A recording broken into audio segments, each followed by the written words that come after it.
So people may get pissed off because I'm going to talk to everybody.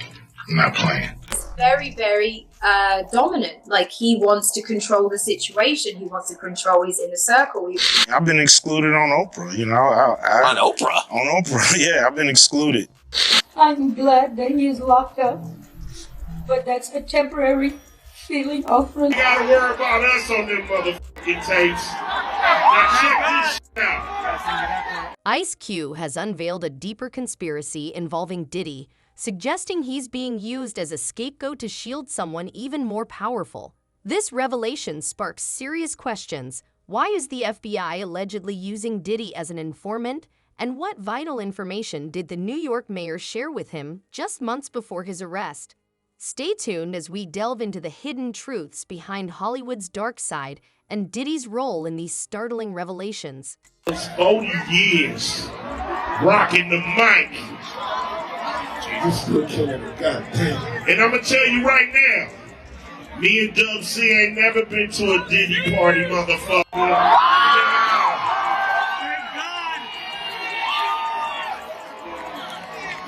You ain't gotta worry about us on them motherfucking tapes. Now check this shit out. I think he's being targeted, or some of the stuff he's got, there's credibility on what they're coming after him with the tapes and the feds and raiding his Miami home, his LA home. I believe he's being targeted. You believe he's being targeted? Yeah. I believe, somebody, has the power to pull the trigger to make, this stuff, just domino effect happen.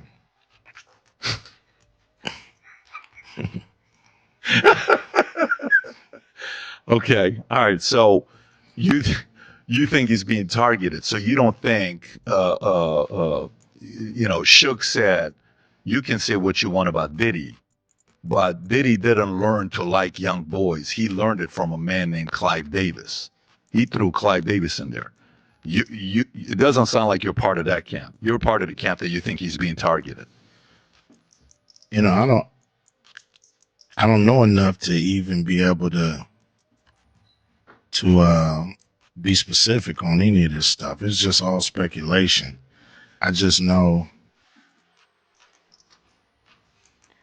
he was cool up until a point, and then this stuff started happening. So I believe somebody,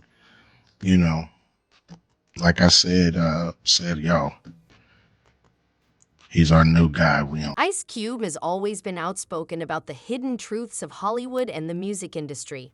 Now, he's shedding light on a troubling pattern where powerful figures like Harvey Weinstein, Jeffrey Epstein, Danny Masterson, and R. Kelly were protected by industry elites, enabling their abusive behavior to continue unchecked. This time, Ice Cube is turning his attention to the music industry, exposing Diddy's alleged ties to a sprawling network of politicians, actors, producers, and athletes. According to Ice Cube, the time for accountability is here, and those involved may soon face the consequences. Some platforms will not have me on. Why? They don't like that I'm, an independent thinker. I'm not part of the herd. I'm not part of the go along to get along gang, so to speak. So, I'm an outsider. And so, I'm not part of the club.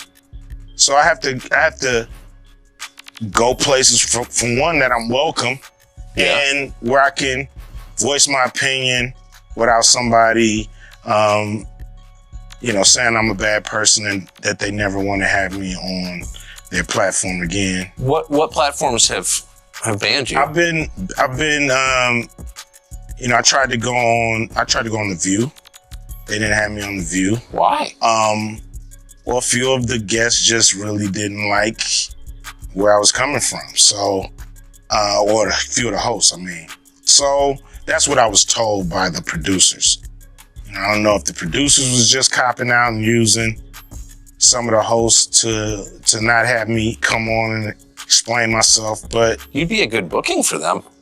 I've been on there before. Yeah. It's just when I've became an independent thinker, when I've, I'm not, I don't follow their brand of politics, I guess.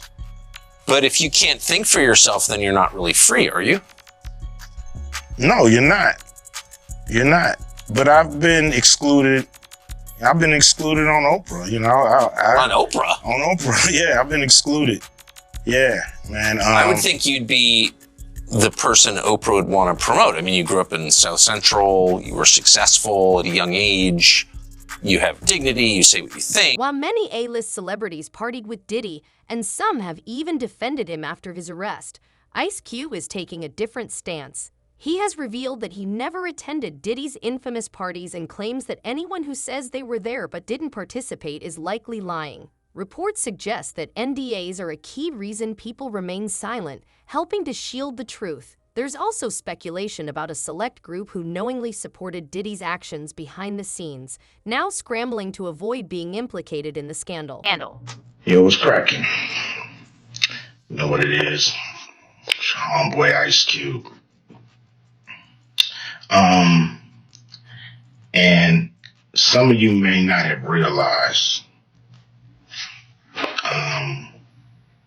that I'm not part of the club. And a lot of you listening to me right here, right now, you're not part of the club either. And what I realized with the club is what makes them so mad is when you don't want to be a part of the club. That pisses them off. What club am I talking about? I'm talking about the club of gatekeepers that we all got to deal with. You know who they are, and they definitely know who they are. A lot of people would be like, what, who? Come on, man, stop playing. So, ever since I put out the contract with Black America, you know they've been fucking with me. Here and there, this and that. But it's cool, you know. I expect that. You know, I've been working with, you know, on the big three for a long time. And you know how they've been fucking with me with that. I done made it, you know, plain, simple, and clear what they've been doing, you know. The NBA been fucking with us. Now, a lot of people might say, like, well, but you want to work with the NBA. Really, I don't give a fuck about working with the NBA. What I want them to do, when I say work with us, is to stop working against us. Stop doing that bullshit behind the scenes that we know you're doing. Mainstream media, you know, they ain't fucking with us. And that's cool. We can do it ourselves, you know what I'm saying? We still on the rise without these motherfuckers. So we don't need them, you don't need them. You know? So what am I going to do to deal with these motherfucking gatekeepers? Well, what I'm going to do is go on a Fuck the Gatekeepers podcast tour. And I'm going to go talk to everybody, you know, and get a chance to get my message out to the people. Be able to let people hear from me, you know, and you know, you might agree, you might not, but the important thing is, you know, for me to go on these platforms, say what I feel about what I think. And, you know, some people may get pissed off because I'm going to talk to everybody. I'm not playing. And it's gonna be a crazy summer. It's gonna be fun. Appreciate y'all. Always support the big three. Hopefully I'm doing stuff that you guys dig. You know, I'm not doing this for me. I'm doing this for people that's bored as fuck in the summer with summer sports and want something cool like the big three. So here we are. Appreciate you. Much love, much respect from your homeboy. Diddy's connections run deep, spanning former presidents, British royalty, and key figures from both the Democratic and Republican parties. Now, as controversy swirls around him, these powerful allies remain silent. But is their silence merely avoidance, or are they concealing something bigger? Insiders close to Diddy have revealed his habit of gathering leverage on those around him. According to these sources, the quiet response may be driven by fear, as Diddy allegedly possesses damaging secrets about everyone in his inner circle. A lot of these people were also aspiring young artists in the music industry, and then these parties were sponsored by Motown Records CEO, Universal Records CEO. This goes all the way to the top. And so you get these people in compromising situations. The drinks were laced, the videotapes were hot, and then at the end of the day, you wake up the next morning, what did I do? And then they have compromising material on you. And then they can guide your career, they could kill your career, but they got you. And it wasn't just people in the music business. As you said, there were athletes, there were celebrities, there were politicians, people from the royal family. And we were also told by the former bodyguard that Diddy was an FBI informant. So he was a snitch and was feeding information to the feds. And we don't know what that means. We haven't been able to confirm it, but even Little Rod said it's not just like Epstein. It could be. Diddy's downfall began in November 2023 when Cassie filed a lawsuit against him, igniting a wave of accusations. Her case, the first of 36 lawsuits now filed against Diddy, detailed a decade-long relationship filled with violence and control. Cassie, who was just 19 when their relationship began and Diddy was 37, accused him of subjecting her to daily abuse, including physical violence and coerced sexual acts, often fueled by drug use. Although her lawsuit has since been settled, it opened the floodgates for others to share their stories and come forward. She thought she was actually working on an album. That was ultimately a giant pacifier to keep her happy while Diddy was actually using her for other things, right? For the freak-offs that we're talking about. The album never had a release date. It was never really going to come out. He was just using her for that purpose. So that's part of where you get into racketeering, that there's all these people that he's using in a business context to have her at his beck and call in this other nighttime context. And it's really disgusting. And he really robs her of her spirit and her time that she could have used to become a great artist. And when Kim Porter passes away, and this is from a story that I'm working on for the Substack, it'll come out later this week. When Kim Porter passes, Diddy is so distracted and devastated that Cassie's able to get away from him. She gets pregnant and she gets married, and then she's in a supportive environment. Her parents are around her, her husband, she has friends around her. She goes to rehab, and there she finds her voice to be able to speak up for the person she used to be, right? When she was under his control, because she's not that person anymore. And when she gets to that place in her life, she starts to speak up, because there's so many people who wanted to speak out against him and were afraid. And when she finds the courage to speak up about her truth, then others are able to come forward, and then it all falls apart for him. You know, racketeering implies that there are more than one person involved, though. Is there, and that is the question a lot of people are asking, is who else is involved in this?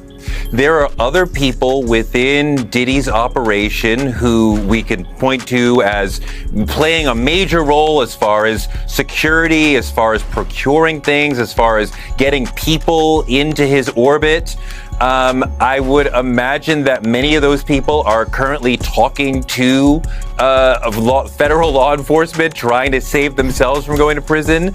Others are sitting there nervous. Not everyone is talking, but surely some of them are. So, I mean, there's a lot of people lining up to tell the story, but I think a lot of the evidence is going to come from what Sean himself videotaped, right? That's going to be the thing. People think that's the thing that will get him out. No, he's not going to be able to say, this famous person came to my party and did something bad. Let's knock a year off. No, that's not how it goes. No. Right? He's not going to be able to.